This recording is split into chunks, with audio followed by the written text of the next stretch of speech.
पवन सिंह का बीजेपी से मोह भंग हुआ या अभी भी तमन्ना है कि नहीं? ये आज पहली बार मैं आपसे शेयर कर रहा हूँ। मेरे गाने को मुद्दा बना दिया गया और मुझसे बताया गया कि पवन जी ऐसा ऐसा है। मैंने बोला ठीक है, कोई बात नहीं। आसनसोल से पवन सिंह लड़ना नहीं चाहते थे, ये झूठी खबर थी। अगर नहीं लड़ना चाहता तो मैं हामी क्यों भरता? कोई प्रेशर तो था नहीं। मनोज भैया गाना नहीं गाए हैं, गोरिया बंगाल के दगा दे गईल।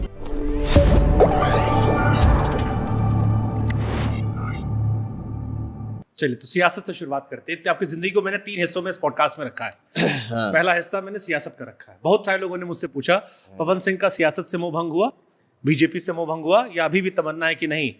गिरना भी जरूरी है, जैसे शेर है ना कि गिरना भी जरूरी है, औकात का पता चलता है। बढ़ते हैं जब हाथ उठाने को तो अपनों को पता लगता है। हाँ। जिन्हें गुस्सा आता है अक्सर वो लोग सच्चे होते हैं। मैंने झूठों को दिन रात मुस्कुराते देखा है। गुस्सा देखिए हर किसी पे नहीं आता है। हम भी इंस्टाग्राम कभी खोलते हैं तो देखते हैं, कभी कभी चलता है, अनजान वर्ड भी कान में आता है कि आदमी गुस्सा उसी पे करता है जिसको खोना नहीं चाहता।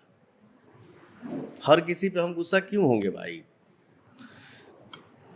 रास्ता चलूं, अगर कोई मुझे अपशब्द भी बोल देता, अरे भैया सॉरी, कोई बात नहीं, माफ कर दीजिए, निकलिए। लेकिन गुस्सा उसी पे आता है जिसको आदमी चाहता है, दिल से, दिमाग से नहीं। और जो आपने पूछा राजनीतिक बात ना, ये सवाल इसलिए पूछा, मैं आपको टोक रहा हूं। मैंने सुना था 2019 में भी शायद आपको प्रॉमिस किया गया था टिकट के लिए और आपको बुला के कुछ लोगों ने, 4 लोगों ने कहा कि आपको टिकट मिल रहा है, फिर आपसे छीन लिया गया। इस बार भी मेरे यहाँ मनोज तिवारी जी आए थे पॉडकास्ट के लिए। मैंने उनसे पूछा, मैंने कहा इतना बड़ा पावर स्टार काहे नहीं, कहे टिकटवा दिलाए थे हमने। कहा तो पलायन करवा दिए थे आप बंगाल भेज के। बिहार का आदमी को बंगाल का पलायन करवा रहे हो? यहाँ बिहार में लड़ते हो कि पलायन हो रहा है दिल्ली, आप अपने स्टार को पलायन कर रहे हो। तो बोले यार हम तो दिलाए थे, वो नहीं लड़ा। लेकिन वो भी मान रहे थे कि आप स्टार बहुत बड़े। हमने पूछा सबसे बड़ा स्टार कौन है, तो कहे आपका नाम लिए। तो फिर सवाल ये कि 2-2 झटका आपको सियासत में उस पार्टी में लगा जहां आपने उम्मीद की थी। और बहुत सारे लोग अभी भी मानते हैं कि अगर आप बीजेपी से लड़े होते तो शायद आप जीत गए होते। मैं 2019 में सर एक गया था शो में दिल्ली। मुझे बुलाया गया पार्टी कार्यालय में। हम बोले यार इतना 1.5-2 kg कलर लगा है, होली का कार्यक्रम था। अरे चलिए ना, आप आर्टिस्ट हैं महाराज, हीरो हैं आप, चलिए।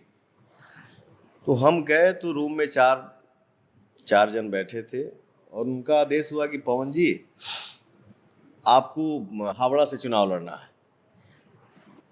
मैंने बोला ठीक है सर, आप लोगों का जैसा आदेश।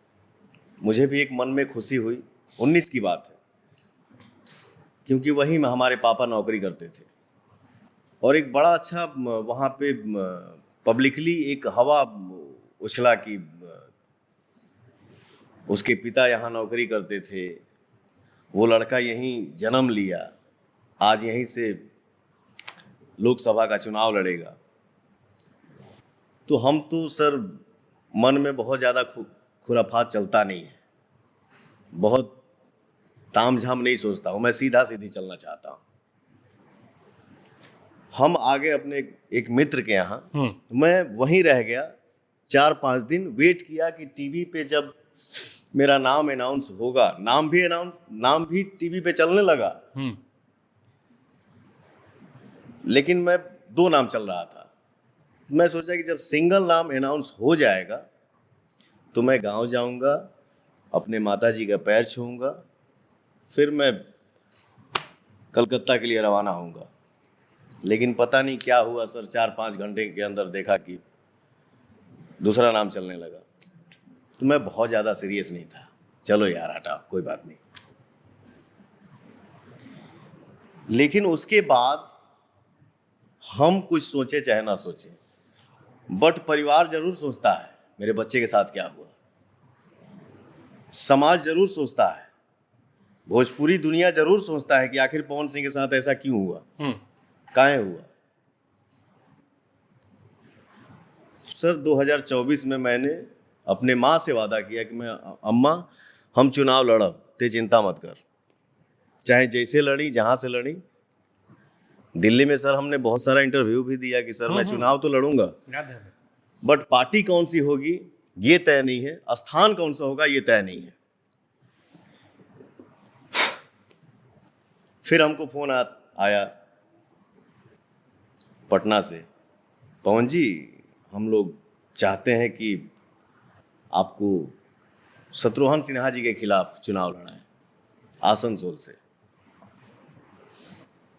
मैंने बोला भैया ये तो थोड़ा सा सोचने वाली बात है, रुक जाइए जरा, मैं अपने गार्जियन परिवार से थोड़ा सलाह ले लूँ, तो आपको मैं बताता हूँ। बात किया, बहुत सारी बातें हुई, तो 2 से 3 दिन के बाद मैंने बोला ठीक है भैया लड़ूंगा चुनाव, कोई दिक्कत नहीं है। काफी सारी चर्चाएं भी शुरू हो गई, दीवार पे पेंटिंग भी शुरू हो गया, माताएं बहनें इतनी खुश हुई कि मेरा बेटा आ रहा है, भाई आ रहा है। लेकिन नाम भी अनाउंस हो गया, आपने भी सुना होगा। मुझे याद लास्ट में ही नाम आया था आसनसोल, पवन सिंह। मेरा एक छोटा भाई बोला पवन सिंह। हम लोग बहुत सारी खुशियां भी मनाए, एक खुशी की आंसू भी निकल गई आंख से।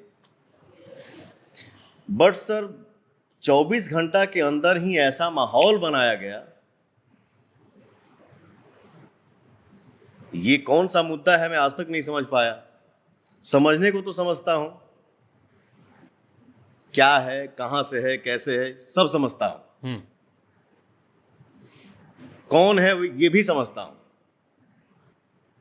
बट हर एक बात बोल नहीं सकता। पवन जी आपके गाना को लेके बड़ा यहाँ पे ये हो गया है, तो सुनिए ना, हम लोग ये डिसाइड किए हैं कि आप, मैंने बोला ये आज पहली बार मैं आपसे शेयर कर रहा हूं सर, आज तक मैं शायद छुपा ही रहा था, बट आपसे शेयर कर रहा हूं।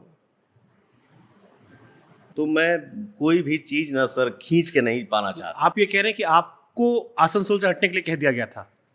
वही बात है कि मैं कोई चीज छीन के नहीं पाना चाहता। अब होता है ना कि 10 लोग खड़े हैं, उसी में ठेलम ठेली होता कि तनी हम आगे चल जाए, हम आगे चल जा भाई, ते ही आगे जो, हम पीछे ही खुश बने। मेरे गाने को मुद्दा बना दिया गया और मुझसे बताया गया कि पवन जी ऐसा ऐसा है, ये परिवार है, आपके लिए हम लोग सोचेंगे। मैंने बोला ठीक है कोई बात नहीं। मैं सर खुशी खुशी वापस कर दिया। मतलब आपने इसलिए टिकट वापस नहीं किया था कि आपको वहां से नहीं लड़ना था, जो खबर फैलाई गई मीडिया में कि आसनसोल से पवन सिंह लड़ना नहीं चाहते थे, ये झूठी खबर थी। अगर नहीं लड़ना चाहता तो मैं हामी क्यों भरता, कोई प्रेशर तो था नहीं। आइए गाना का मुद्दा, ये बताइए, आप ही बताइए, शत्रुघ्न सिन्हा साहब खुद अपने मुंह से बोले कि हम भी अपने फिल्मों में डकैती किए हैं, तो क्या मैं डकैत हूं? बिहार से बंगाल का सदियों पुराना रिश्ता रहा है। बिहारी लोग जब गुस्सा होते हैं तो गुस्सा होके 100 में 90 इंसान बंगाल ही जाता है कमाने के लिए।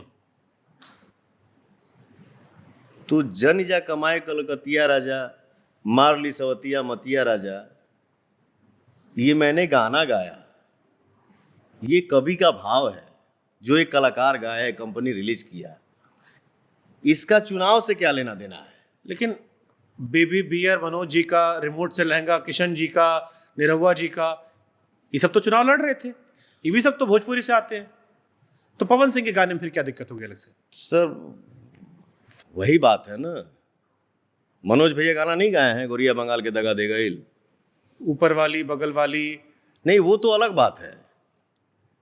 ये मुद्दा था कि मैं बंगाल पे गाना गाया। अच्छा। मैं बंगाल की औरतों का सम्मान नहीं करता,